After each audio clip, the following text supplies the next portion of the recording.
Hello, everybody, and welcome to this episode of Meeting Halfway. I'm Veronica and Jelly. And I'm LSMark. And today we're talking about possibly the most important TV show we've ever talked about on the episode. Best television shows of all time. You would say that?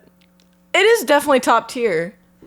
Is it one of the best, though? I said one of the... Yeah, okay. Yeah, no, that's what I said, too. I know, yeah.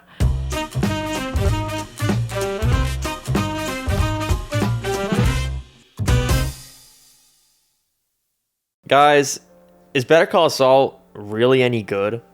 Shut up. have that be the opening. Have that be the opening to it. That's the YouTube. Well, okay, so we watched Breaking Bad. We made our episode on Breaking Bad. If you want to watch it, then now you guys wanted us to watch Better Call Saul. Yeah, which we were already planning on doing, but yeah, Better Call Saul is the prequel series to Breaking Bad.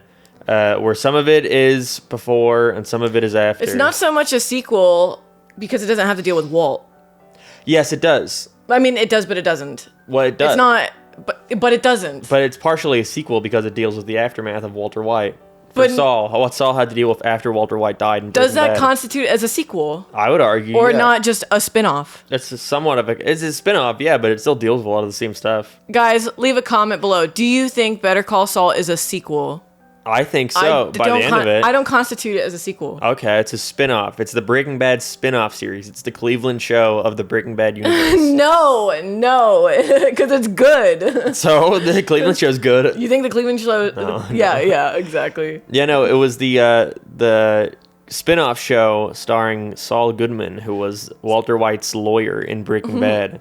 Starring Jimmy. Slippin' Jimmy. I gotta say, I never learned my lesson from Breaking Bad because I did not want to watch Breaking Bad for years because I was like, doesn't look like it'll interest me. And then I watched it and I was like, that was really good. But then whenever Veronica was like, no, let's watch Better Call Saul, in my head I was like, I don't want to fucking watch Better Call Saul. He's always like this. Every time I want to recommend something to him, he's like, yeah, but we're not going to do that today, are we? Yeah. And we do it and he's like, that was actually pretty good. It was good. Yeah, I really enjoyed Better Call Saul.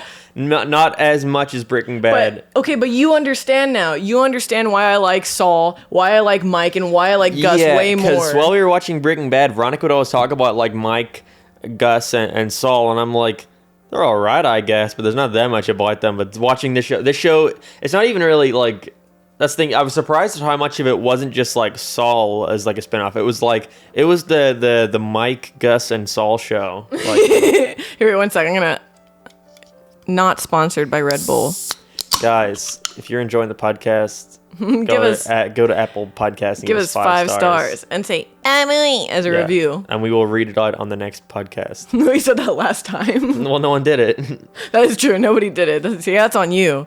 But okay, so ultimately, I want to ask, because I fucking love Better Call Saul. I watched Better Call Saul before I watched Breaking Bad, which obviously isn't the right way to watch it, because clearly there's so much things you miss out on. But the finale wasn't out when Veronica started watching Better Call Saul. Yeah, I watched Better Call Saul when it was like just premiering season 3. Or actually, no, towards the end of season 3, because, shout out, Uric Salad Bar told me to watch it because of the Chuck and Jimmy stuff. Yeah. Because right when the trial episode came out, around that time, the trial episode came out with Chuck and Jimmy, and Yurk was like, you should really watch it. And he sent me a clip, and I was like, fuck, okay, I'm going to watch this now. Yeah, that's the thing. Better Call Saul is all about lawyers, which doesn't seem like an idea that would interest me, but you watch it and you get really invested in what's going on. It makes you want to be kind of like a lawyer. Like, it makes you want to, like, have an argument to delegate, you know what I mean? Yeah.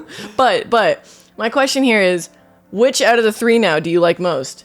I like Saul the most. You like Saul? You like Jimmy? I still don't care for Gus all that much, but I like Saul and I like Mike, but I don't care for Mike because Mike's the thing he's aiming for is to get money for his granddaughter, but his granddaughter is annoying, so I don't care. Mark hated Mike's granddaughter, So did Kaylee. I don't like her either because she's like pop. Yeah, that's the thing. It's all ruined by the worst kid actor. I don't get that. If you're gonna have like this really like pristine series like Breaking Bad, like a spin-off of Breaking Bad, couldn't you find one kid that like could act like for the life of them, you know? Like, see, whatever. Like, Kaylee's not in it enough for me to, like, give a shit. Like, Kaylee is no fucking Skylar White or Walt Jr., okay? When he yells at her, though, that was really funny.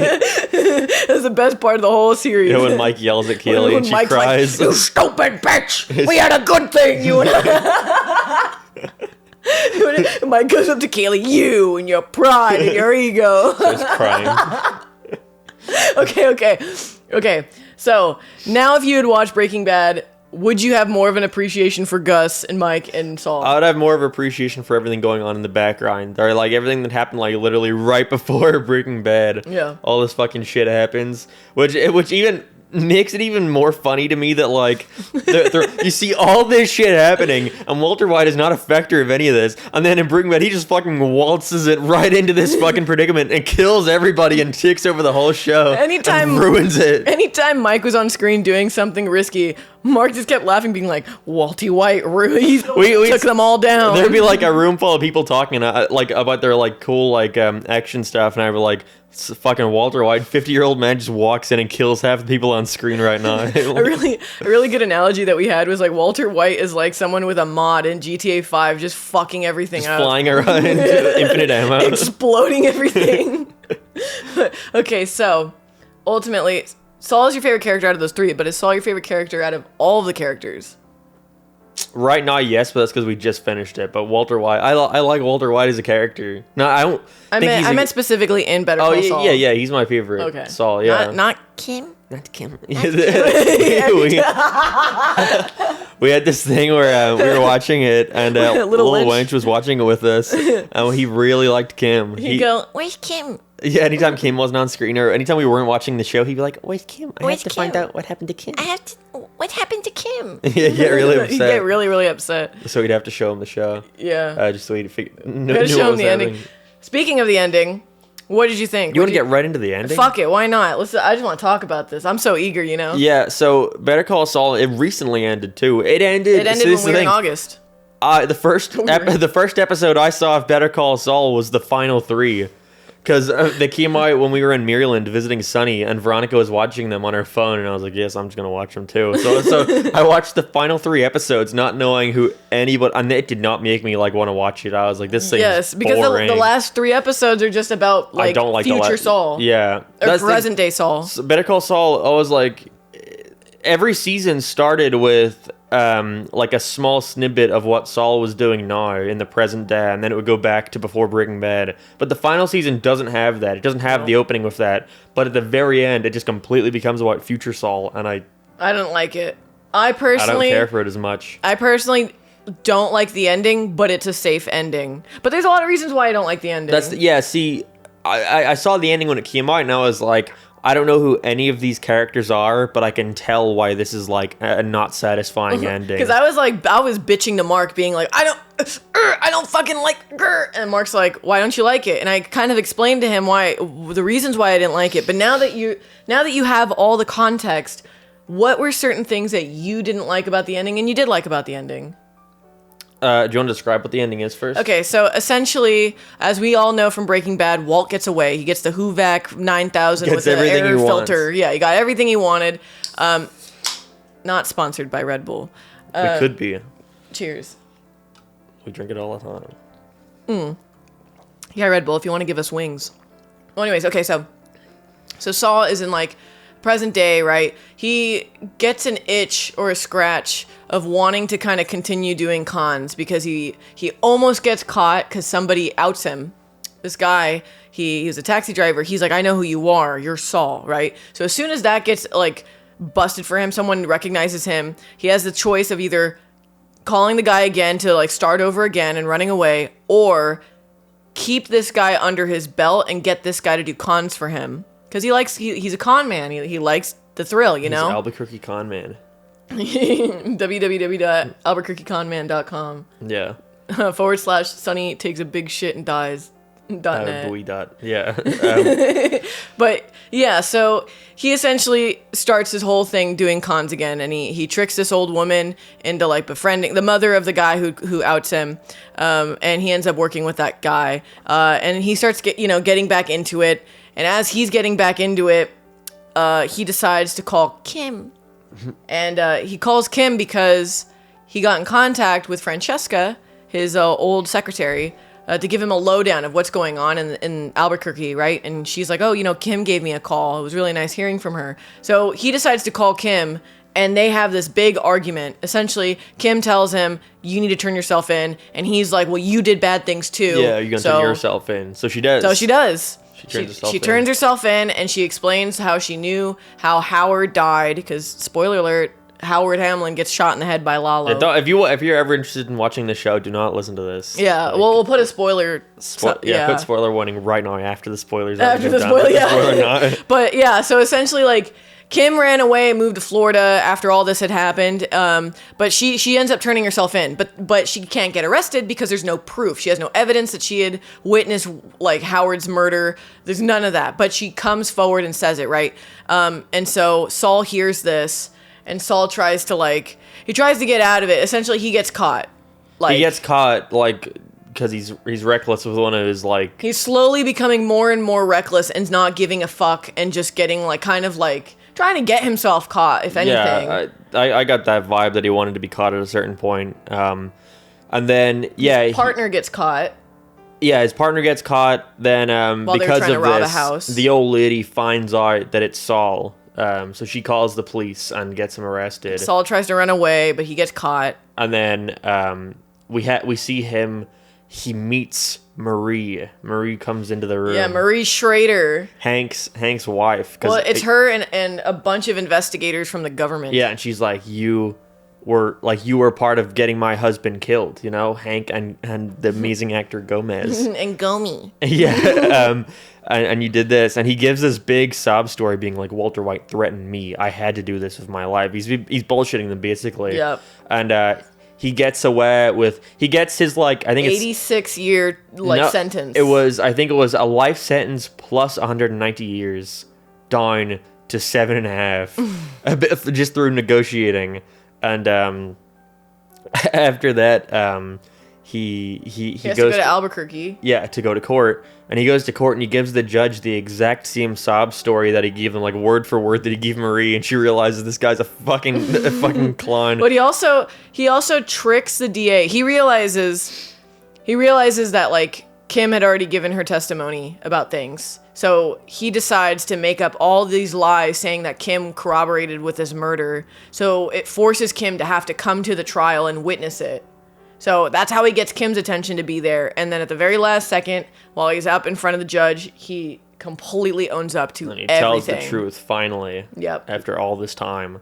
He even makes a nice little statement about his brother. Yeah, he does. And then he goes to prison. Life in prison. 86 years. Life in prison. He's going to die in there, basically. Yeah, but he could get out on good behavior. No.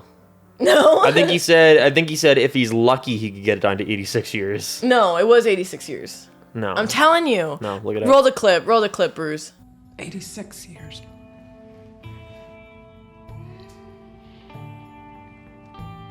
86 years. Oh, what was that? I'm sorry. Wait. What is that? 86 years, huh? So yeah, he basically he's gonna die in prison. Kim comes to visit him, and they don't really share any kind of dialogue. They just sort of share a cigarette. Don't ever in the series. They don't really ever say "I love you" to each other, except when it's too late. That's and the it's thing. They're married in the show at a certain point. They get married. They're married, so they don't testify on each other. But they love each other. Yeah, it's implied that they love each other, but they don't ever say it. Yes. They don't ever show it. And there are even points where Mark's like, "Why don't they ever kiss? Why don't they ever They just leave when they go to work." Jimmy and Kim don't really show their affection towards one another. And even at the very end, when it's kind of you thought it was implied that this was the final time they'd see each other. Yeah, that's what it came off like. But I think it's a thing where she kind of is going to start visiting him frequently. I personally She lives in Florida. Yeah, but you don't. She lived in Florida to escape from this. Yeah, she's not going to leave that life behind, though. She could. She was easy to leave her Albuquerque life behind. Well, that was because there's a death involved. Yeah. I personally I don't think it's the last time she's seeing him. Wishful thinking, maybe. But I think it's implied that they it's kind of like a bittersweet moment where it's this is what our life has come to. Yeah. This is what it's come to. But this is the thing. See, I'm not satisfied with the ending because I wish there was more dialogue between them, more of a finality between what they say to each other or how they interact, or just like some finality to their relationship. Because a lot of it is like done in jump cuts. Like when Kim,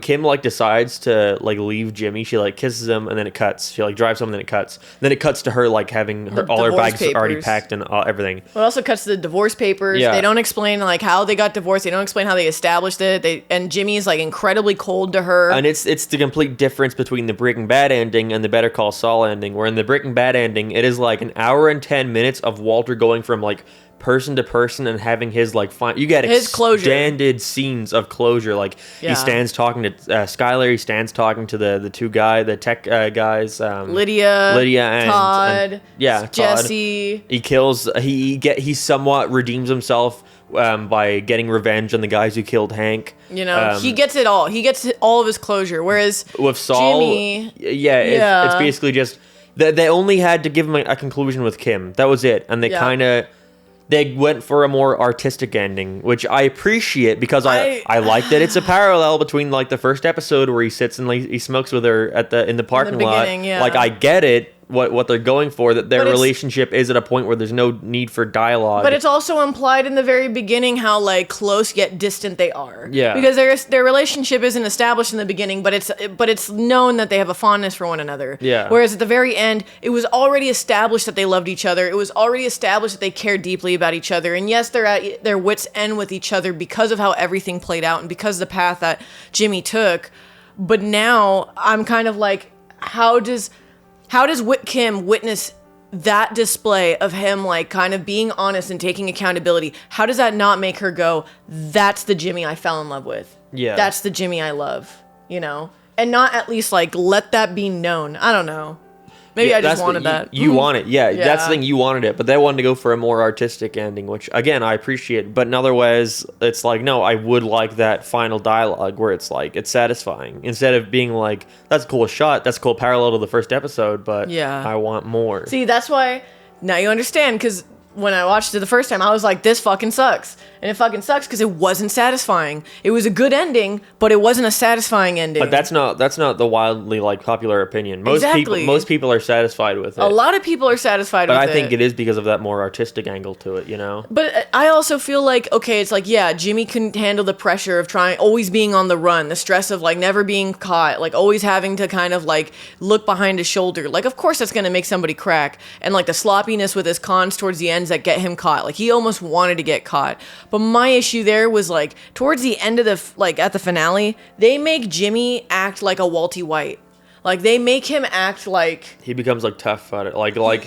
He's like cold-hearted in a way, you know. And it's like he's obviously been through a lot of shit, but he went through a lot of shit while during like Breaking Bad, and he never had one of those cutthroat moments. He was always the same. Now all of a sudden it's him like he's just different. And this one of his two guys is like, I don't want to rob this guy. He's got cancer, and he's like, you need to go back right now and rob him, you know. And it's like where it's like everyone has a sob story, you know. And it's but like, also Saul always had humanity. That was his biggest thing. Even when he was like swindling old people, he still had his humanity, you know.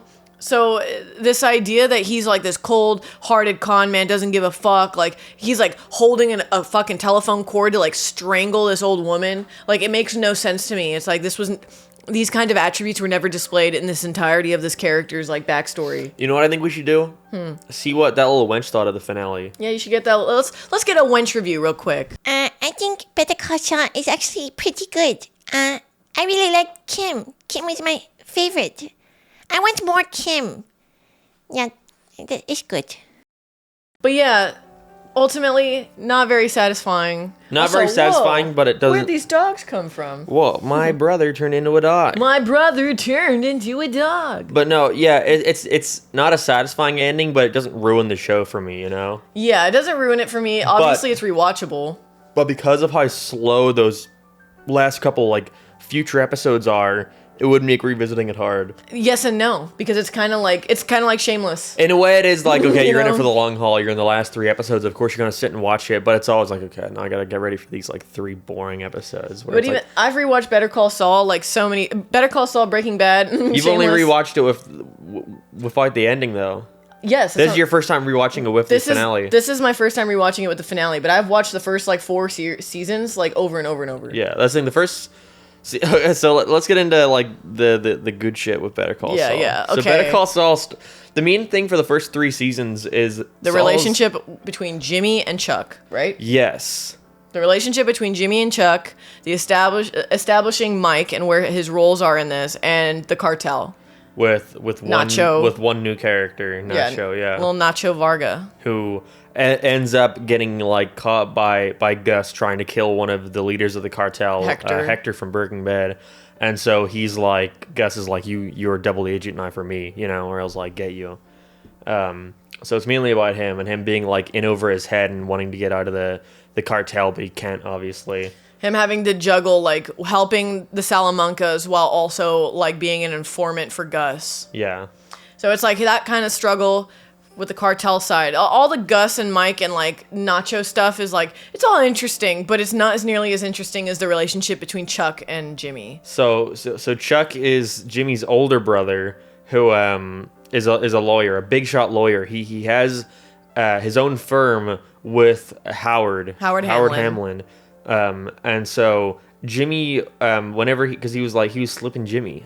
He was a con man. He was a con man, and so Chuck eventually, after he got arrested once, tried to get him back on his feet by offering him a job. His mom made him offer Jimmy a job in the meal room, and Jimmy, wanting to gain his brother's respect, started doing like online lawyer school, under the assumption that once he passes lawyer school, Chuck would give him a job, because Chuck always it's implied that Chuck always would have offered that to him, but that's only because he wasn't actually expecting Jimmy to like get his lawyering degree. And so when he gets it, Chuck's like, it's interesting because for the first like season or so, I think it's like a season, you always see Jimmy being like, can I get a job here? And Howard's always the one to be like, no. And Chuck's like, oh damn, he won't give you the job. Like that sucks, Jimmy. I'm so sorry for you. But then by the end of the season, you find out the reason why Howard kept denying Jimmy a job is because Chuck was secretly like, don't give him a fucking job here. And you learn that the entire fucking time, Chuck had it out for Jimmy. He did not want him working there or being a lawyer, and he didn't like him and he didn't trust him. I love the relationship. Also, check it out. It's the University of America Samoa Law School. So I love the relationship between Chuck and Jimmy because it's a situation where, because Chuck has no faith in Jimmy and has no he never supports him in the things that he wants to do by being a lawyer. He always has this idea that Jimmy is just always going to be Slippin' Jimmy. He's always going to be a con man. And because of Chuck's lack of support, it makes Jimmy a self-fulfilling prophecy. Yeah.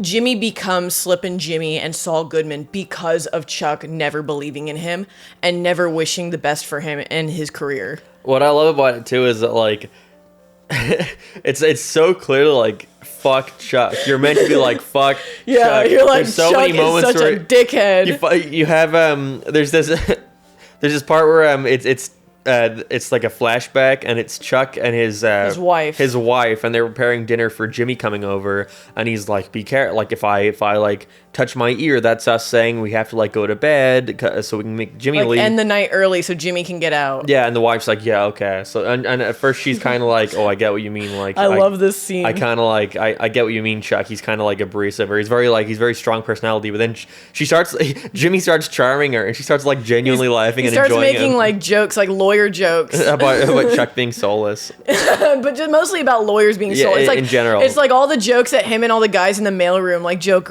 around about, and like she's starting, like at first she's kind of uncomfortable by it, right? But then she slowly starts getting charmed, and she's actually really, really enjoying this conversation, like all these jokes from Jimmy, and you could tell Chuck is like, he's pissed, insecure.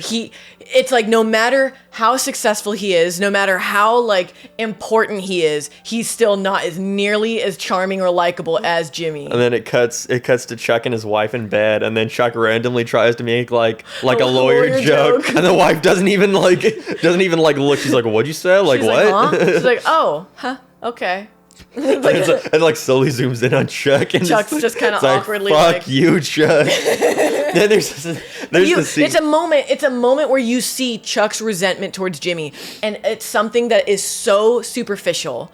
You know, it's Chuck has so much insecurity. He hates that he had to work as hard as he did to be a lawyer and that it was so easy for Jimmy. He hates that his mother's dying words were Jimmy. I was gonna say, Jimmy. I was gonna get into that, yeah. Like, instead of just saying it, I was gonna go into like the, we'll go into it. We'll go into it. Yeah. But like, he hates all of these things that Jimmy gets. Jimmy just gets handouts. Jimmy just gets the easy way, whereas Chuck had to work his fucking ass off. And people respect him, but they still don't like him as much as Jimmy. And that fucking gets him, right? I love the scene where it opens an episode of showing Jimmy and Chuck sitting over their mom who's like dying in hospital, and Jimmy keeps trying to convince Chuck to leave so they can get a sandwich, and Chuck's like, no, I'm gonna stay here with my mother, like, you can go if you want. And then Jimmy like gets up and leaves to get a sandwich, and then mom immediately is like, Jimmy, like, and then she dies. She's like, Jimmy, where's Jimmy? And then she dies right She there. fucking dies. And Chuck's like, no, it's Chuck.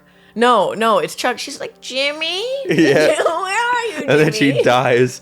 And then it cuts to like Chuck sitting there annoyed, and Jimmy comes back and he's like, what did she say anything? And he's like, no, she didn't. But dude, he never tells Jimmy never what she tells said. Jimmy, yeah. Jimmy has no idea that his mother's dying words was his name. Like, yeah. And fuck Chuck. Yeah, because fuck Chuck. Yeah. See, that's the thing. They keep introducing all this really sympathetic stuff for Chuck, but he's so like headstrong about hating Jimmy. Like, it's his attitude towards the stuff that happens to him, blaming it all on Jimmy himself. Yes. That you're just like, fuck you, dude. See, that's why it's like, but then Jimmy fucks with Chuck back. You know what I mean? Like, Jimmy, not only does Jimmy humiliate Chuck in front of all of his peers, because the big scene is what Yurik showed me, is the trial between Jimmy and Chuck. That's the culmination of everything, though. That's after Jimmy finds out that he's trying to genuinely help Chuck with his mental illness, but he doesn't want it called a mental illness. Because we have to mention, Chuck has a mental illness where he has become obsessed with the idea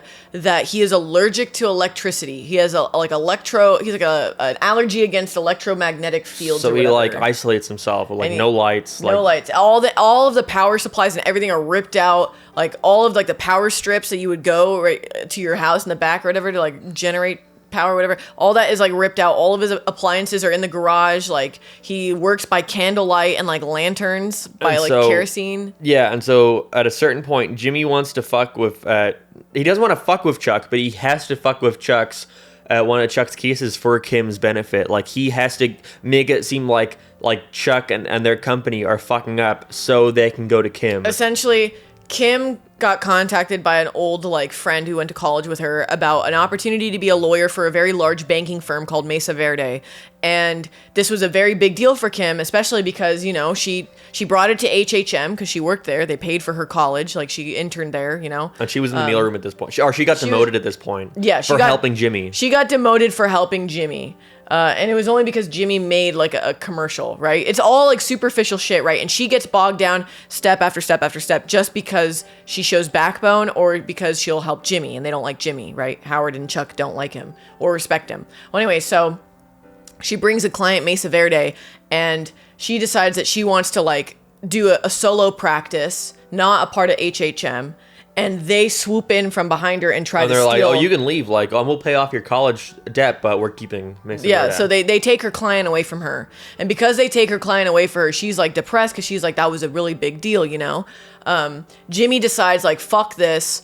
I'm gonna do something about this. He tampers their filing stuff or the paperwork they have to file for their bank. Changes like one date. He flips two numbers and one like address. And so this blows up like and publicly humiliates Chuck, who was like just getting back into lawyering after. Yeah, he just starting to like acclimate himself to like working in the office. He's like again. starting to get like he starts to like get used to electricity in small doses. Like, he's slowly like improving again. He's like going outside again, but then this happens and they lose the client. And Jimmy fucks with him. And then the screenshot. Yeah, and so Chuck, he fakes his like electric or doesn't fake it.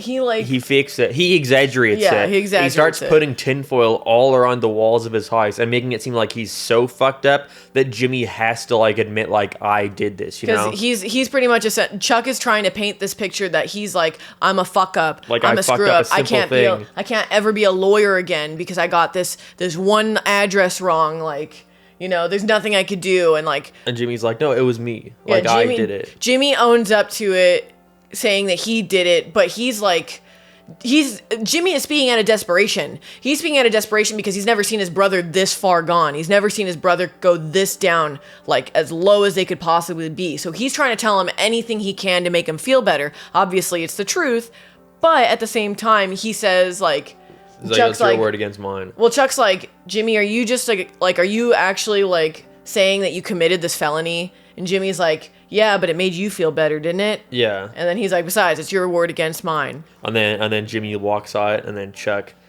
moves one of the tinfoils, and there's a tape, a recording tape right there. He recorded Jimmy's admission of guilt. So that's what I'm saying. So like Chuck does fucked up things to Jimmy, you know? But Chuck, see, Chuck knew that Jimmy did this. Yeah, that's Chuck true. knew that Jimmy did this. But he knew he did it for Kim. Yes, but because Jimmy says he did it for Kim. Yeah. But even then, like, at that point, it's like it's business. That's how Chuck looks at it. Like, it's just business. Yeah. You know, keeping that client with HHM, that's just business. And so because it's clearly it's a confession, but there's more like you can't record someone without their Yeah, consent. you can't put that into evidence. There's if also it's not. there's no evidence, like it's just Yeah. him saying he did something. So his plan is instead to have Jimmy try to break into his house to destroy the tape. Yeah. So he like 4D chesses it. He So plants it on in his home and gets his little like intern who Jimmy's friends with to tell him that there is a tape with his voice on it. And so he comes so in, Jimmy can come in, he breaks break in, he like destroys it, and he threatens Chuck. Like he gets up in his face and threatens him. And he has Howard and he has a Howard, a private PI. investigator there to witness it. So now they can bring him to court to get rid of his lawyering license. Yeah, they want to disbar him. Because Chuck just doesn't like that he's a lawyer. Yeah, Chuck thinks it's pretty fucked up that he's a con man and also a lawyer. Because it is established that Chuck has the most highest respect for the law. That is like one of the biggest things he looks up to is the law, doing right justice. Even though Chuck is pretty fucking shitty and like he's not really like, you know what I mean? He's not a very forthright, honest person himself. No, he's like resentful. Yes. And so they take him to court, and so Jimmy, it's looking pretty bad for Jimmy. But Jimmy like 5D chess is this whole fucking ordeal to prove Chuck. He's like, okay, I need to prove that Chuck is mentally ill. Like, cause at first, like the doctors are like, we need to like submit him to like a mental institute, and Jimmy's like, no, it's not a mental illness. You know, Jimmy's like on Jimmy's Chuck's defending side. him. Yeah, he's like, no, it's not a mental illness. He actually is allergic, even though he knows he isn't. But he's saying it for his brother's He's sake. saying it so that his brother isn't humiliated by having to be institutionalized. Yeah. And so, but at this point, he's like, I need to prove that he has a mental illness to show that he is like unfit for this. And he does it in the fucking trial, during the fucking During trial. the big also, trial. I have to say, Kim finds out what happens. Like, Jimmy ends up telling her what happened. And the entire fucking time, I was like, Mark, you're Kim. I'm Jimmy and you're Kim. I get in trouble and you talk, you help me through it, you know? Like, and Kim's like, okay, I'll help you. I'm going to be your lawyer. I right? also like that Kim kind of knows too that like Jimmy Chuck- actually did fuck with this stuff, even though Jimmy Yeah. denies it. But she's like, I don't want to hear it. No, I was gonna say she knows that it's like clearly not true, but she plays along because she's like She a part of defends her. him. A part of her is like fuck Chuck. Yeah, because Chuck is fucking shitty Yeah. to Jimmy. She like yells at Chuck at points. She goes off being on like, Chuck. Jimmy does all of this for you because he wants your respect so badly. But you don't fucking care, and you'll never care. yeah, so I love Kim. I love Kim. so Jimmy calls Chuck's ex-wife to come to the trial and witness it just to put him off. Just to like, no, it's just, no, he brings her there Chuck thinks it's to put him off, but he brings him there to be like, this is what's fucking happening. Oh, it's like, he has this mental illness. He's been hiding it from her. Yes. And so. Oh, it's so good. And then good. he gets Huel at one point before the trial to like put a picture of Huel on the screen. And he gets Huel to like bump into Chuck and put a phone battery in his pocket, and they have this whole fucking thing. It's like a 20-minute scene of Jimmy doing all this so shit. Good. And Jimmy knows it in the back of his head, like, none of this matters because he has the fucking ace up his sleeve. But he does this whole fucking speech, and Chuck like conjures up, like, he crosses his arms and like raises his eyebrow, like, oh yeah, Jimmy, like, what do you have in your pocket, Jimmy? And he's like, oh, this? Just a phone. He's like, but no phone battery. I would know if there's a phone battery. Because I'm allergic to electricity. Because I'm allergic to electricity and I can sense it. Yeah, and Jimmy's like, oh, you're right, there's no battery in it. He's like, but check your pocket right there. Check your breast pocket. And then he's like, and he's like, he throws it on the table. Yeah. It's fucking kangaroo court. The Mickey Mouse court. Yeah, it's Mickey Mouse court. But then, see, this is the best part, is that Chuck goes off. He goes off and makes himself look worse, where he's just like, he can't be a lawyer. You can't trust him. Yeah. Look at him. Like, he goes fucking off. He breaks character. All of a sudden, he is not this professional person he's been acting to be. He goes off. He's spiteful, yeah. Yes, and he essentially admits, because the whole argument Jimmy has in this court session is, my brother hates me. My brother hates me, and here are the reasons why. So he would do something like this just to like get back at me. Yeah. And so Chuck basically admits that he hates Jimmy. Yes. Like, lists everything he hates about him, and that he doesn't want him to be a lawyer, which basically shows that was his ulterior motive this whole time. Not for justice, but just to get him. He wanted to get him disbarred. After this whole trial, right, essentially, Jimmy gets like a probationary period of a year, has to serve probation, has to do like, time, or not time, but like he has to do community service, right? Yeah. But during this time, Chuck's like, now everybody knows I want to do better. He slowly starts getting better. He gets the power turned on into his home a little bit. He starts going to work like he starts going to work with Marley at nighttime. Yeah. He's like slowly getting better. He wants to be a part of HHM again, and he's working with that same doctor who wanted to institutionalize him as a way of therapy to get through this, right? And he's improving, but Jimmy goes to get his lawyer insurance canceled because he doesn't need it. He wants to get the money. He wants to get the money back for his lawyer insurance because he's running out of money. And they're like, no, we can't do that. And then Jimmy offhandedly, like in his thing, mentions. Well, no, he gets upset, but he's like, fuck this. This is because of Chuck. Yeah. Like internally, he's like, fuck this. This is because of Chuck. Now I'm like suffering. I can't get a job. Like nothing is. And I'm losing me, money for something I'm not like doing. Yes, I'm getting paid. I have to pay this premium for something I'm not even a lawyer, and I still have to pay this. So he like fake cries and mentions his brother being sick, and they're like, you mean Charles? And he's like, yeah.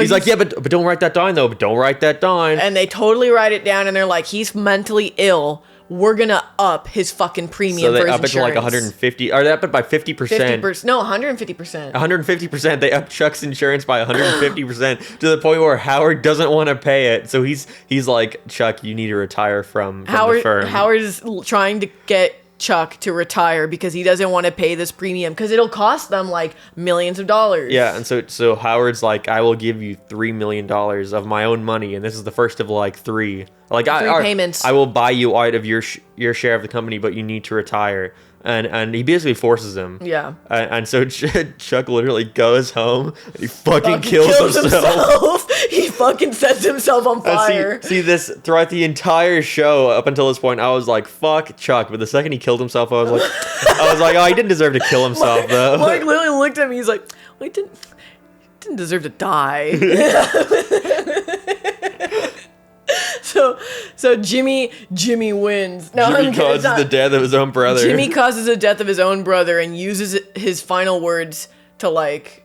He uses his final words to essentially get the bar to reinstate him as a lawyer again. Yeah. And he starts practicing, but he no longer practices under McGill. He practices under Saul Goodman. Yeah, that's when he changes his name. And that's when he changes his name. And it's interesting because throughout this whole time, right, Kim is the person who's always helping Jimmy. Kim is the person who, at every step of the way, she always wants to make sure he comes out on top. And at the very end, like, she is like in tears from his speech about his brother Charles. The whole point of him keeping his bar license is that he has to show remorse. He has to show remorse for what happened to Chuck. Not essentially his death, but the interaction between them, because it's implied that everybody on the bar hearing has all read the transcripts of the trial between Chuck and Jimmy. Yeah. So they want to hear that Jimmy is remorseful about how everything had happened with his brother. So Jimmy essentially makes up this fucking banger-ass speech talking from his heart, and fucking Kim is like floored. She's like, she is moved to tears. Like, I can't believe, like, wow, and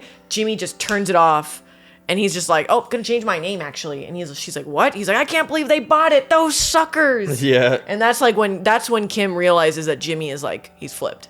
That is the turning point of when Jimmy McGill dies and Saul Goodman starts. Yeah. And it's But she kind of likes it though. She does like it because she's kind of a horny bitch for that's that the shit. After that, like before then you start having like hints that Kim likes like fucking around on a smaller scale. Yeah, like she likes doing the cons. She likes the cons, but just the ones where like they make like a rich guy pay for their drinks, just like minor shit like that. But then Kim, because she's with Saul now and they're living together, she starts like leaning more and more into like fucking with people, and you learn through like flashbacks that Kim has like a history of having like an attraction towards like doing bad stuff. Not so much an attraction, more so that her mother would force her to do them. And in a way, Kim would try to seek comfort with her mom. Like there's one instance where she tries to like rob this like store or whatever. She gets caught, and her mother pretty much like helps her and bails her out. And what like the earrings and the necklace that Kim stole, her mother ends up stealing and giving to her or whatever. And there's a moment where she like holds her mom's hand, but her mom just kind of like takes the fucking hand away. And so it's a thing where it's I think it's a combination of nostalgia, but then also being rewarded with love from Jimmy because of it makes her like that feeling it gives her, you know? So yeah, no, Kim likes it, and Jimmy starts getting involved with the cartel. Like that's when the stuff with Mike and Gus and Jimmy starts kind of to like, all combine meld a bit. together. But which results in fucked up shit. What is what causes Kim and Jimmy to marry? What was the situation? What happened was The bank thing. the bank thing. Yes. He's working for so essentially Mesa Verde has this property that they want this man to be evicted That's from, right. and Jimmy ends up being their lawyer, and Kim wants him to be their lawyer because she doesn't think it's fair. She doesn't think it's fair that this man has to be forced to move out of his home. But Jimmy does this by like exposing all this like fraud or like copyright theft, like, and all this shit going on within the company that like could ruin them. Yeah. And Kim's like, no, it wasn't meant to be like this, you know, like she doesn't like it because she gets conned. Yeah. She gets conned because Jimmy uses all this shit against Mesa Verde, That and she had she given him, can't, basically. and she can't defend him. Yeah. She has no defense towards it. She can't do anything about it. So she's so pissed off. She's like, this is it. Like either we split up or We get married. So they get married. Yeah, So they they get can't married. testify against each other in the event that this would blow up. Yeah. And so now they're married, and because of that, and they're they're living together. They start doing more bad shit. They decide they want to fuck with Howard Hamlin. For no reason. Like, they have no reason Not to for it. no reason. Not for no reason, but at this point, like, Howard is fucked up. He's like, Jimmy sees him one time at the courtrooms, and he's like a complete mess. Like in the restroom, he's like, you ever have insomnia before? Yeah, and he's like going to therapy, or he's like considering going to therapy. Because it's implied. So Not even implied. Well, it's not implied, but it essentially, after Chuck kills himself, Howard comes over to Jimmy's and cries, being like, I think I'm the one that caused him to kill himself. And Jimmy's like, yeah, you were. And Jimmy was like, yeah, it was you.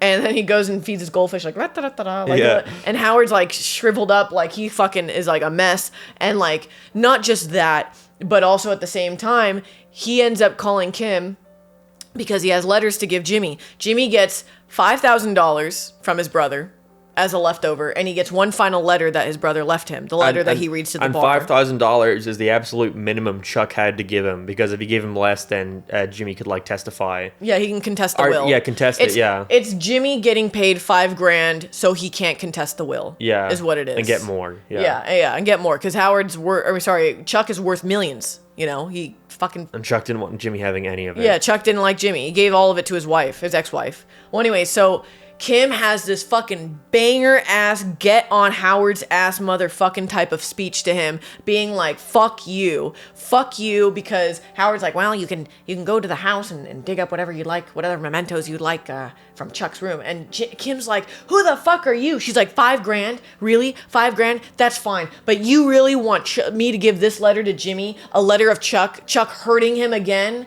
Like, you let this happen? Oh, go dig up whatever else you want and fucking burn down his house. Yeah, where his brother suffered and died. Like, who the fuck are you? So, like, it's implied Howard is a piece of shit in all of this, right? And obviously Jimmy is the reason why Chuck killed himself. But Howard thinks that it's his fault. So he is like, he's fucking miserable. He's got insomnia. He's trying to like seek counseling. But they just want to fuck with him more. They just and this is like a season later. This is like way after. They just want to keep fucking with him. This is like once like Howard kind of like turns it back around. He's starting to get on his feet. He's going to therapy. He's fine. But they just want to fuck with him. But they're just like, nah, fuck Howard. They want to like ruin him. Yes. Too.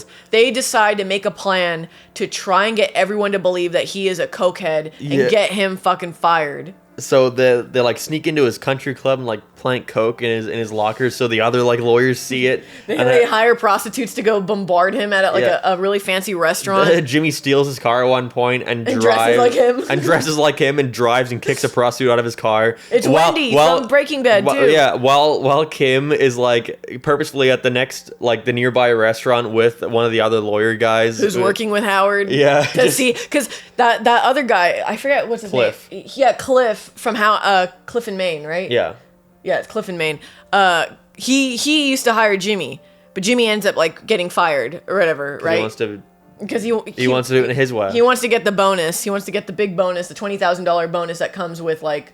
No, Jimmy gets fired because he wants to do all the lawyering stuff his way. But he can't get the bonus if he quits. He has to get fired in order to get the bonus. Well, anyway, so Cliff is like talking to Kim about this, and he was at the country club. He witnessed the cocaine come out of Howard's thing, and now he's witnessing Howard kicking out this prostitute out of his car and driving off like a madman. And this isn't so he will do anything. This is just so he has the idea, like someone to like cooperate and be like, oh, maybe there is something going on. Yes. Then Jimmy reaches out to the first two clients he ever tried getting, which were the what are their names? I don't know, but these two rich guys. These two. Con artists. Yeah, they're the guy was a treasurer and he stole like $1 million in Texas. Of tax money or tax paying money or whatever. And they end up losing everything. And so he goes up to them and Jimmy tells him a fake lie saying that they could contest ever like stealing that money because Howard was on coke. Because Howard was on coke. He gives him false evidence saying that Howard was on coke. And they take that and they go to Cliff and they Maine. Go to 4 different lawyers and tell that story to them. So now this is what everyone's hearing. Yeah. Is that it's suited for a mistrial because he was on coke, not including Cliff seeing the baggie, not include Cliff seeing the prostitute getting kicked out of his car, his peers at this restaurant seeing prostitutes come and yell at him saying he's not paying them. And so at this point, Howard knows that Jimmy's fucking with him. He already knows. Yes. So he hires a private investigator to like follow around Jimmy and get dirt on him. But you don't find out until way later that Jimmy was in on the private investigator being called, and he went, so he like fucked with the phone number so that whenever Howard rang up the private investigator, it went directed to Jimmy's guy. And so Jimmy's guy, private investigator, starts fucking with him by giving him false information about Jimmy. They staged these photos of Jimmy and this fat guy at a park giving him a letter, and you don't find out to the point who the fat guy is. He's a judge who is helping the them. later reveal that. He's a judge who is supposed to be helping because the whole thing is based off of this big Sandpiper case. The Sandpiper case that Jimmy brought to HHM, and they took it from him. And they want Howard fired because it means that the case will be solved and Jimmy will get his cut of the money, like he millions. will get his percentage of the lawsuit. Yeah. What's it called? A class action lawsuit, right? Because he was the one that brought it to them. But that's not why he did it. He did it because he was like, fuck Howard. Yeah. And I'll get my money, you know?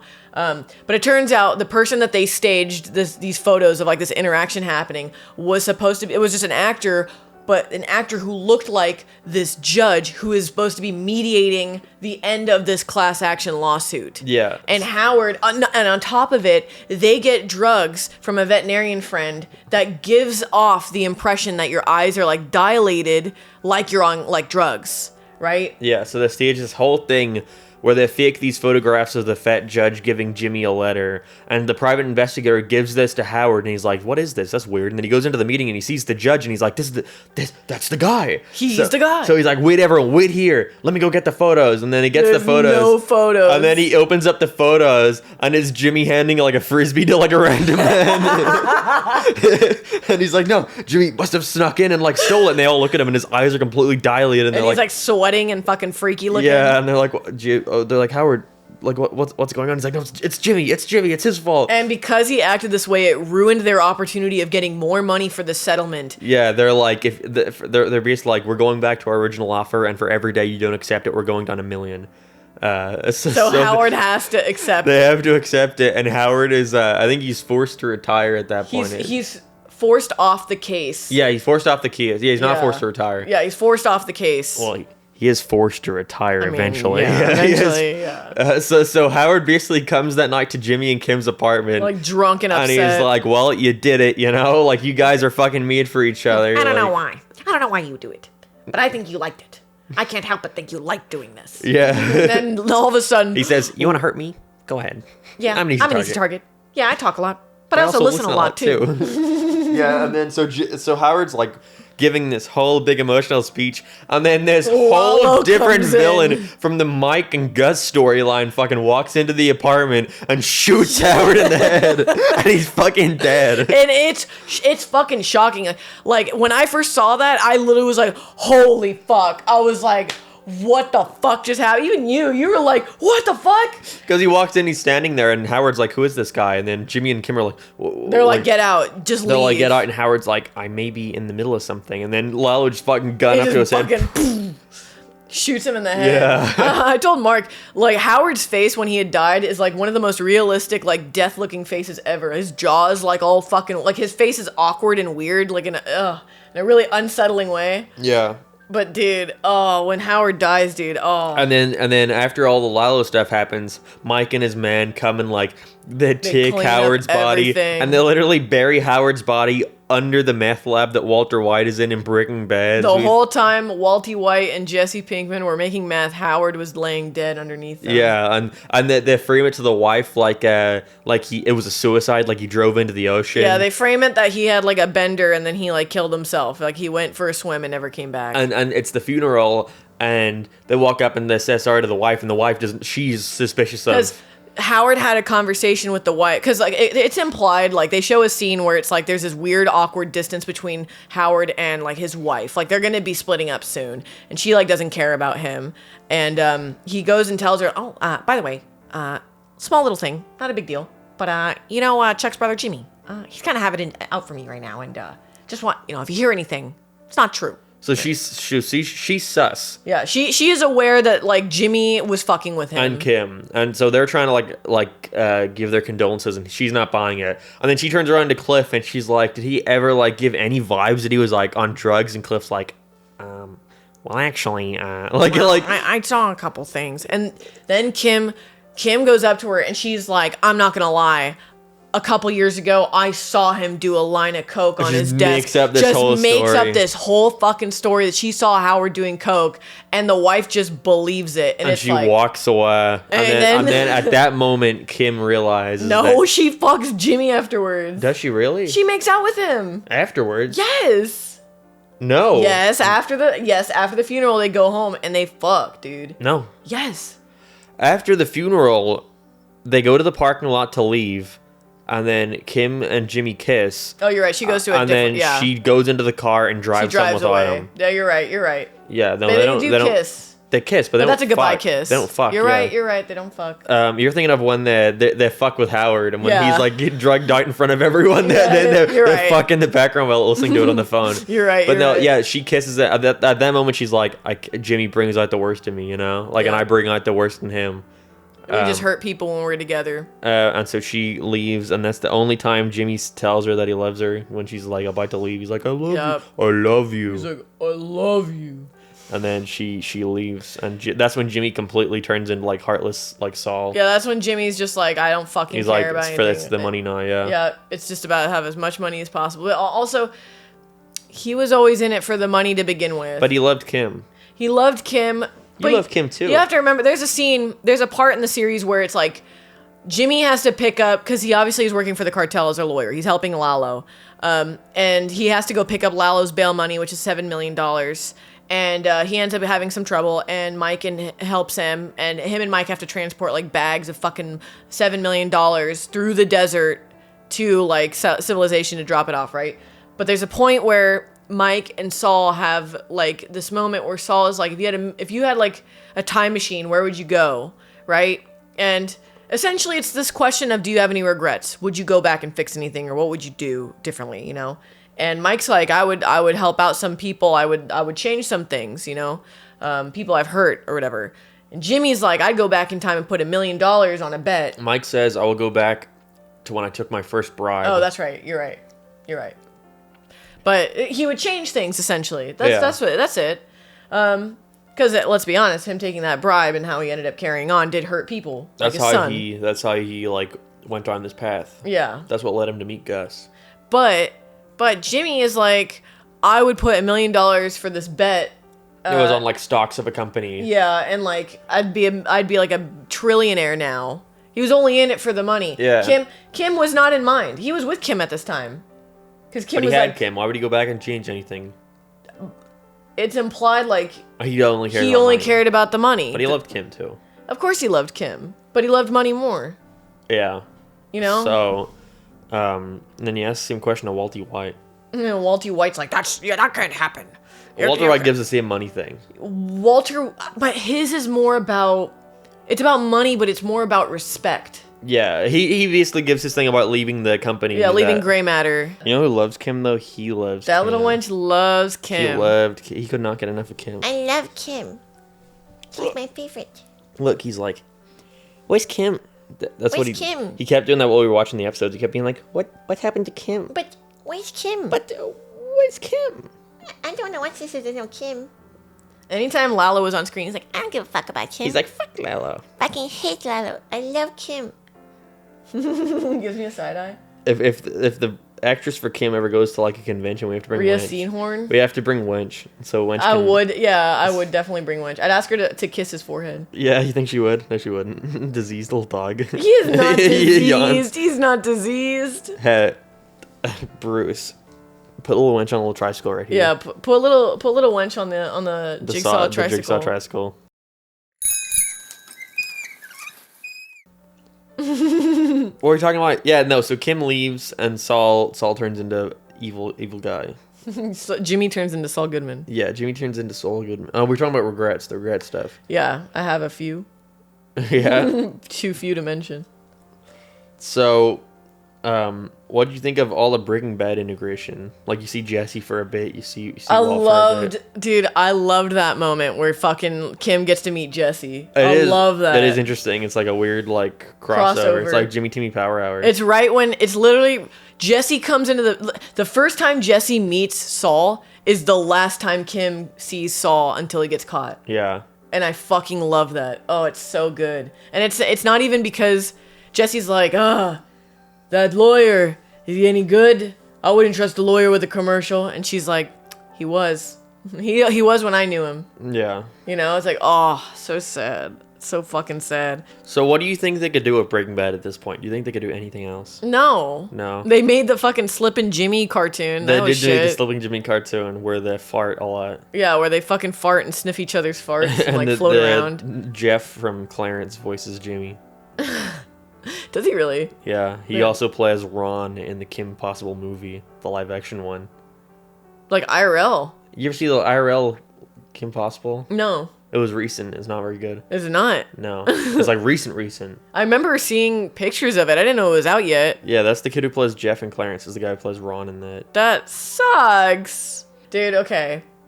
So, Walty White's still your favorite, huh? Of course. Why wouldn't he be? Because Saul and Mike are just so much better. Why Mike? Mike is good, but Mike gets very little screen time.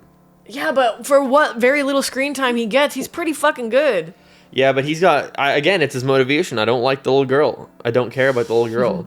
Yeah, but why do you care about fucking Skylar White or Walt Jr.? I don't really care about Skylar or Walt, but I like Walt because Walt wanted the money. You know what's really funny? Is that Mark made a really good observation where it was like... Everyone came back for Better Call Saul except Skylar and Walt Jr. Yeah, literally. Even fucking Gomez came back. Gomez and Hank came back. The worst actor on Marie planet. came back. Marie, yeah, and Walt and Jesse, but not Not Skylar White. Not Skylar White. What else has she been in? Skylar White? I have no idea. Guys, you know what we watched recently? We watched Butterfly Effect. Are we going to talk about that too? No, we're going to talk about that in a different podcast, guys. Yeah, but we're going to have a whole episode where we talk It is about... literally the most depressing... Guys, if you want any homework for next week's episode... Watch the Butterfly Effect. And put in the comments below which ending you got. Because and what you thought of it. When they released the movie... Here's a fun fact, so that way you know. We're probably going to say in the next episode, but still. When they released the movie, Butterfly Effect, there were 4 different endings to the movie. Because obviously the whole thing is about, how the chain of events can work and lead to the path that you go on. Yeah, yada, yada, yada. But... there are 4 different fucking endings, and each theater had like a different ending that they received. So when people saw it in theaters, they all got something different. So if you had seen the movie, or if you decide to watch it, let us know what ending you got. Yeah, no, so that's your homework for this week, Just watch Butterfly Effect, let us know about the ending, and we'll talk about it. It is the most... do not watch it if you're not, like... Yeah, if you're not in a good headspace, don't watch it. It is a very depressing movie. I was not expecting it to be so, like... It was bad. I want to explain why we got it, why we started watching it, because I'll explain that in the next episode. It was a funny story. It is a very funny story, but I, warned Mark. I was like, listen, this movie's very fucking depressing, so, just be warned. Yeah. We're gonna go into something really fucking, God, speaking of depressing, we got threatened today by a homeless man. Mark and I went to go get Indian food today, and then Mark's like, I want Ben and Jerry's. And I was like, me too. So we go to Ben and Jerry's, and we're just sitting there. We walk inside the ice cream shop, and it's just me and Mark, and we're kind of just standing there. Yeah, and it's like a Tuesday afternoon, so it's empty. And nobody is around. So the fucking crackhead comes up and stands right next to Mark. He says something, but I don't know what it was, and then he walked away. He walks away, and then he comes back, and he's just like, you want to fuck with me? You want to fuck with me? Well, I'll crack you in the fucking head. He says, you want to fuck with me? Go ahead. I'm an easy target. Yeah, I crackhead a lot. I crackhead a lot. But he ends up he's threatening us. He's literally saying that he's gonna fuck our shit up. That he's gonna crack us over the head. And I'm just like, what the fuck? And he's like, yeah, don't say shit. Don't say shit. So I'm like, oh, all right. And so when we get our ice cream from the woman at the counter, I'm like, hey, listen, I was like, do you have a manager? And she's like, oh, I am the manager. And she's like this tiny little little skinny person with little white girl. Big little specs on. Yeah, little drawn on freckles. I'm like, okay. And I was like, okay, do you have a big, large man person around? And she's like, no. And I said, okay, well, can you call somebody? Because this crackhead over here just threatened to hit us. And he's just kind of standing there right now. And she's like, okay, I'll call security right now. I was like, Mark, let's fucking go. We kind of so then we got in our wench bag and we're like, dude, what? You should get Bean and Wench to sing Monsters Inc. theme song. Which one? If I were a wenchling with $1 million or $2 million, I'd live in a penthouse in a room with a wench. Oh, little wench. And if I were Bean, it could happen. Oh, Mark, stop that. Mark keeps flipping Wench on his back, and he ends up kicking his legs because he doesn't like it. Look, he doesn't like it. He does like it. He loves it. Don't you? Looks like he gives you side eye. No, he loves. Dude, that little wenchling is so annoying today. Every time I walk somewhere, he's following me and crying. That little wants wench, me to he woke us up this morning at 7 a.m. Yeah. Hitting us, crying. No, I take him outside. I literally fucking take him outside and to go pee. And he walks over to this pillow that's sitting on the ground outside because it fell off the chair at one point. And he looks at me and he walks over and he sits down on the pillow. And I'm like, Wench, no, you're not fucking sunbathing. Come over. And he looks at me and he looks back. Literally does not give a shit. I'm trying. It's 7 a.m. I want to go back to bed. And he's fucking relaxing out in the sun. He's literally big dick chilling. Big wench chilling. A winko. A winko. So Better Call Saul. Overall, what are your likes? What are your dislikes? And what do you rate it overall? I honestly really like Better Call Saul for the character. Okay, here's the thing though. Do you like it more than Breaking Bad? That's the topic. Breaking Bad, Better Call Saul. Breaking Bad is a better series because it's way more fucking concise all the way through. And it gets to the point all the way through. Whereas Better Call Saul has a lot of really good fucking moments and a lot of really dragged out, like, boring moments too. I would agree. Better Call Saul has higher highs but lower lows than Breaking Bad is how I describe it. Like, Breaking Bad, I think, is entertaining from start to finish. But Better Call Saul does have 1 or 2 episodes where I'm like, don't care. Could do without. And also, like, I could not probably, like, name all the Better Call Saul episodes. Like, season 1 and 2, like, are good, but there's not much going on, you know? I couldn't name a single Breaking Bad episode except you hit your little head. Aww.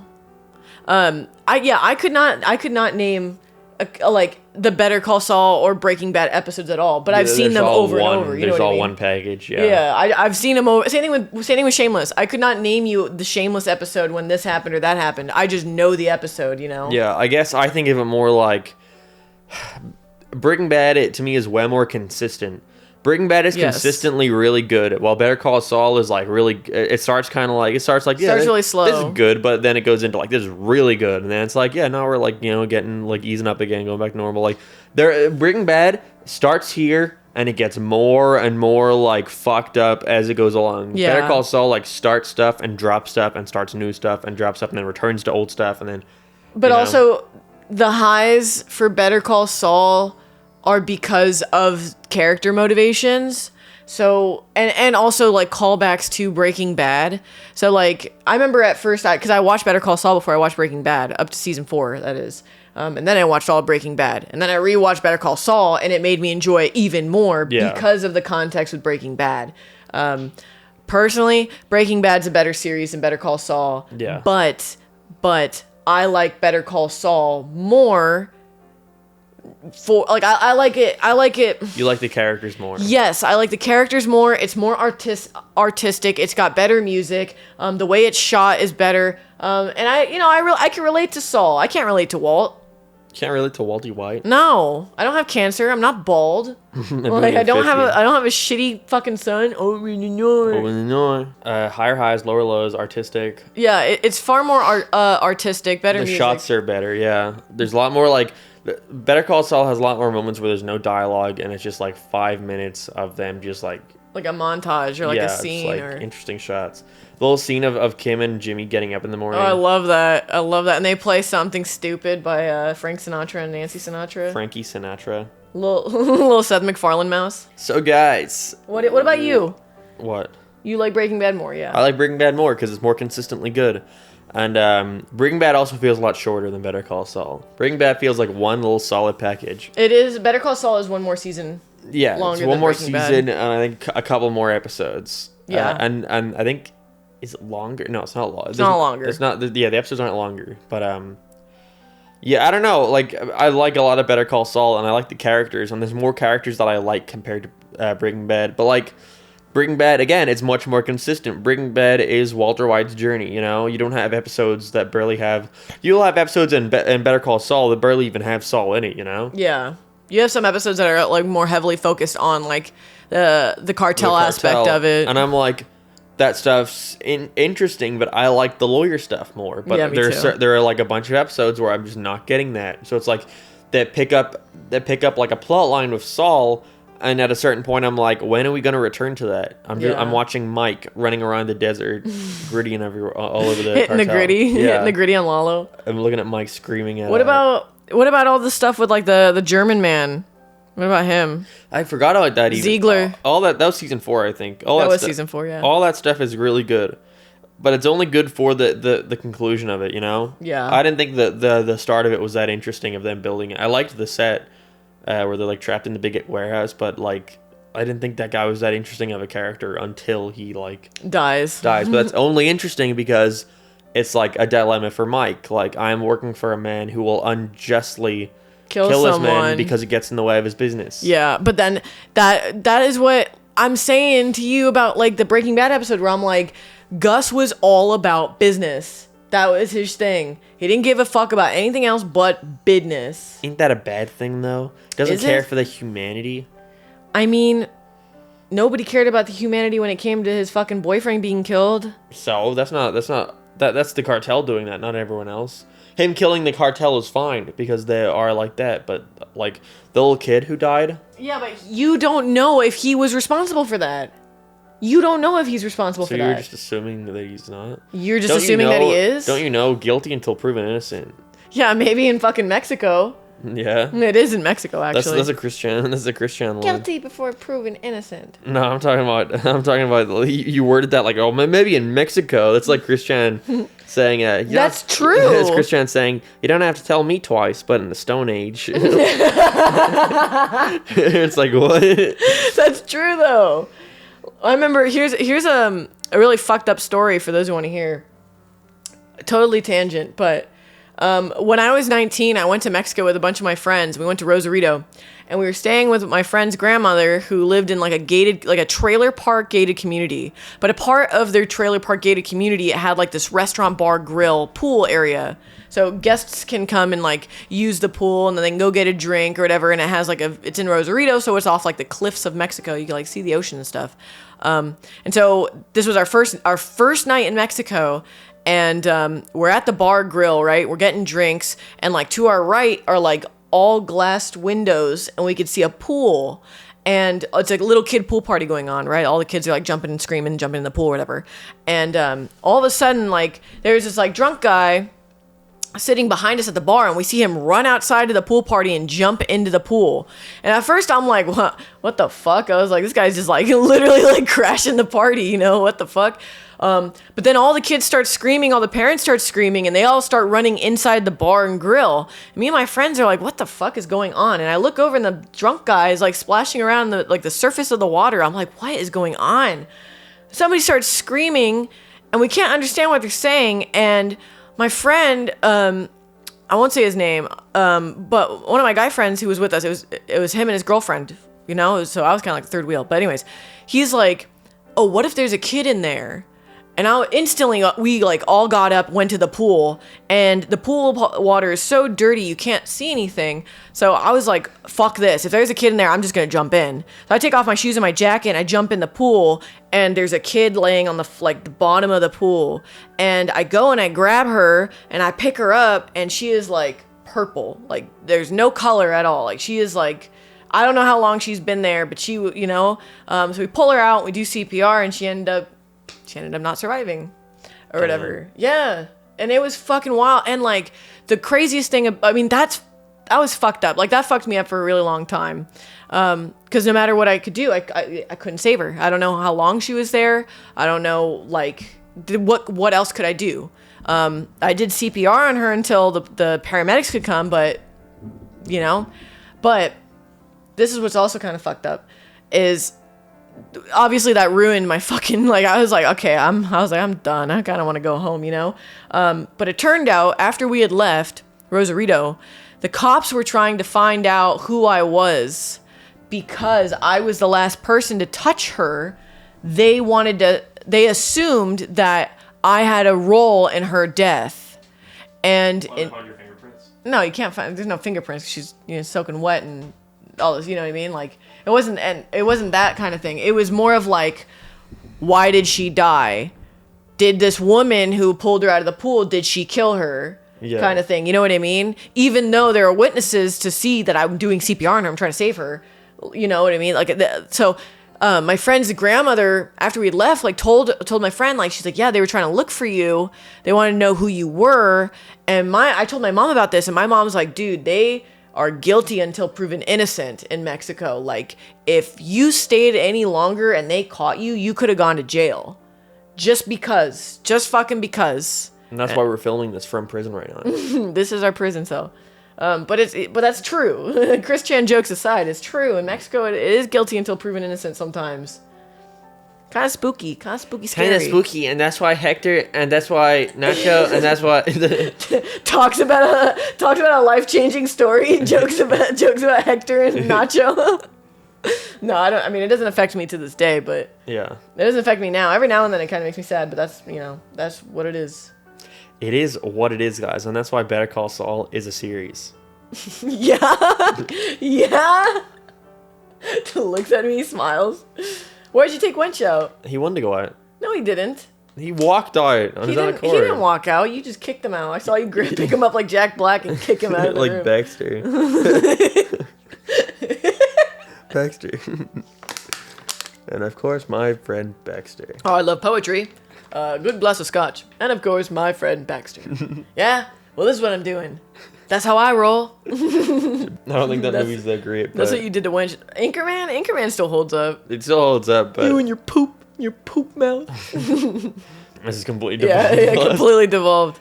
Yeah, that's good. I don't know. Better Call Saul is one of those shows where, like, I can't recall as much as, you can't like... better recall Saul.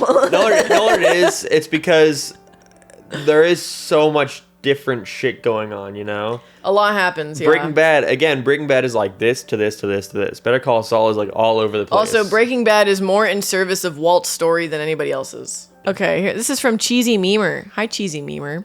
Hey. Better Call Saul is pretty good. I honestly think that Bob Odenkirk sells it as Saul Goodman, giving the character some charm. Also, loving the podcast so far. I've watched every episode so far, and they're all bangers. My favorite podcast episode was the Breaking Bad one. Well, hopefully you like this one. Yeah, this unorganized podcast. Again, we were going to talk about Butterfly Effect. We were going to talk about Butterfly Effect, but Mark changed his mind at the last second. Because I want to edit that one a lot. Let's see. This is from Jorge Rosado. Glad to see things are all back to normal. As for Saul, I really did like what they did to Mike in it. Poor guy can't catch a break, and his arc is really interesting. Also, Stan Lalo, because he's the best character. What? Lalo is a more threatening villain than Gus. Lalo is like way more fucking scary than Gus. Yeah, Gus is all like, he's like literally the anti-Gus. Because Lalo is unpredictable. You don't know what he's gonna do. Yeah. Whereas Gus is like essentially, if you fuck with his business, he'll fuck with you. I feel like Lalo died too easy. Yes, Lalo's death was undeserved. What do you mean undeserved? Undeserved, and like that's what we got. Yes. You know what I mean? Yeah, Gus.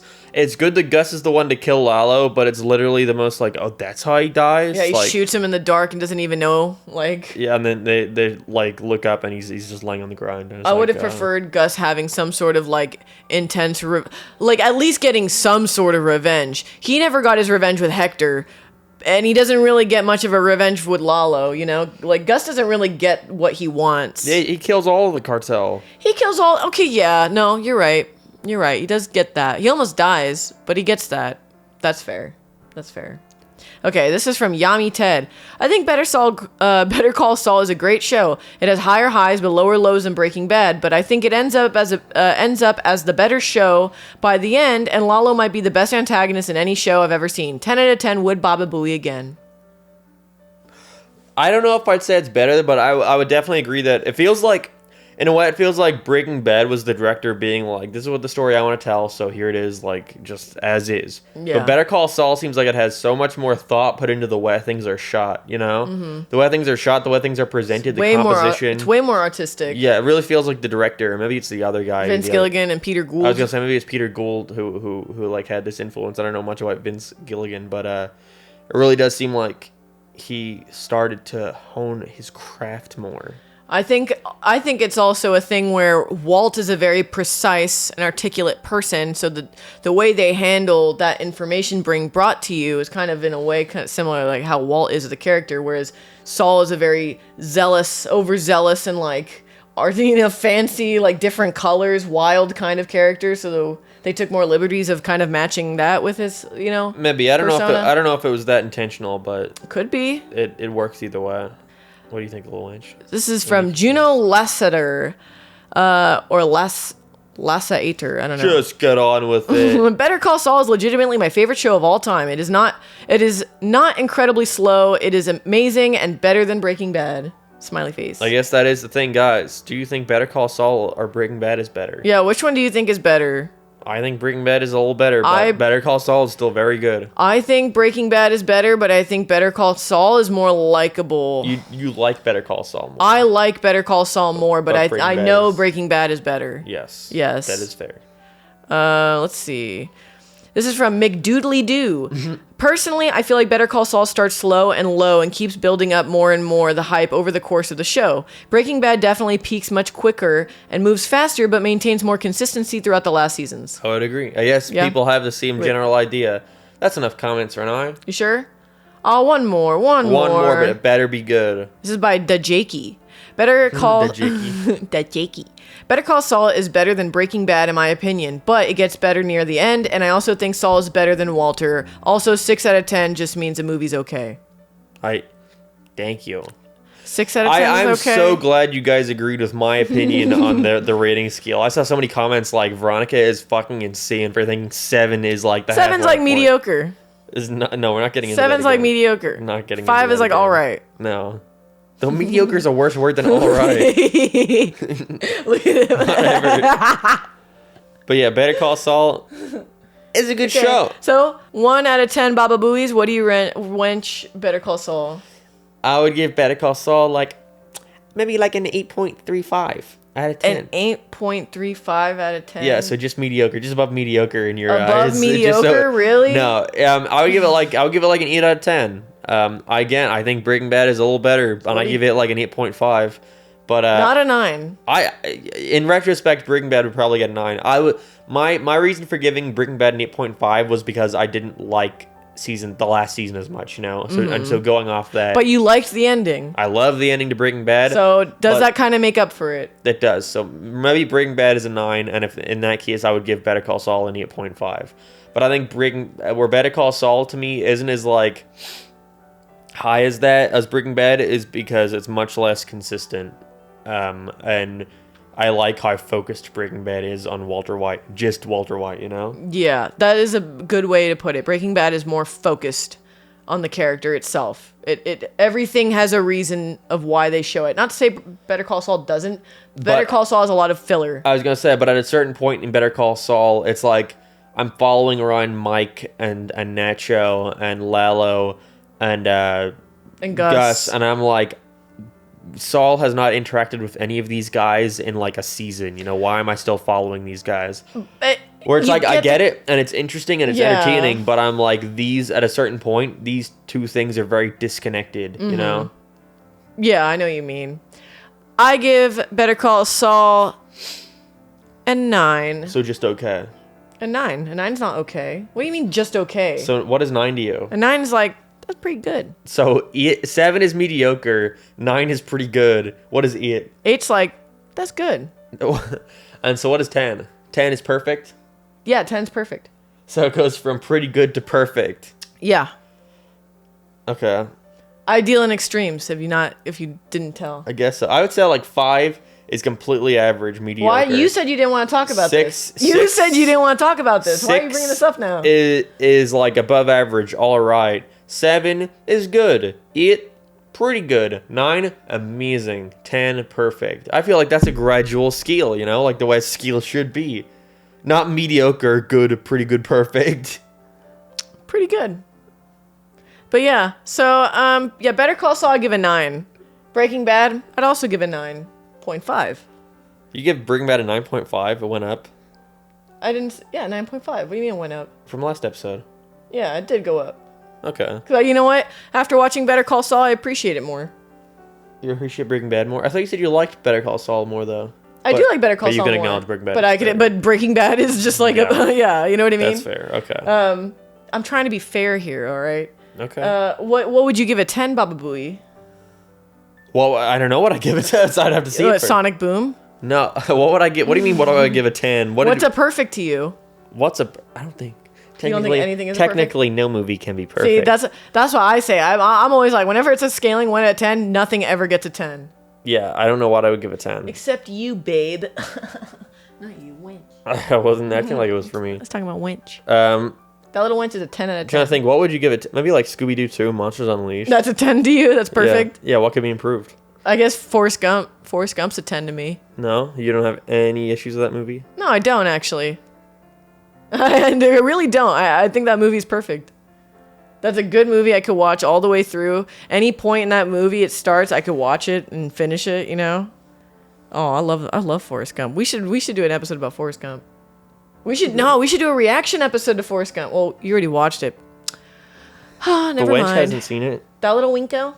Who? We do need a wench review for Forrest Gump. He's like shaking. Why is he shaking? I don't know. He's tired. Yeah, he sucks. Well, guys, thanks for watching this episode about Better Call Saul. Make sure to leave likes. Well, guys, thanks for watching this episode of Better Call Saul. This isn't an episode of Better Call Saul. This is an episode about Better Call Saul. You said an episode on Better Call Saul is what you said. Yeah, this is an episode of Better Call Saul. Guys, Better Call Saul episode. thank you so much for watching the podcast. You have no idea how You much guys, it means to us. all of you folks guys listening on the Apple Music reason why and on this- Spotify should review and leave 5 stars. Because if you do that, then we'll get higher in the rankings. And we'll Look. get...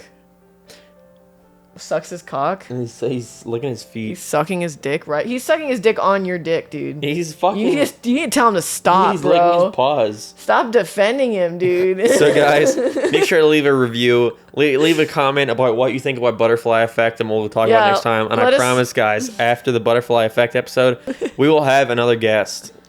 Believe you me, before the year ends, we will have one more guest. What do you mean before the year ends? We're in February. Before March ends, we will have one more guest. Don't worry, guys. Our next guest is gonna be Marbles.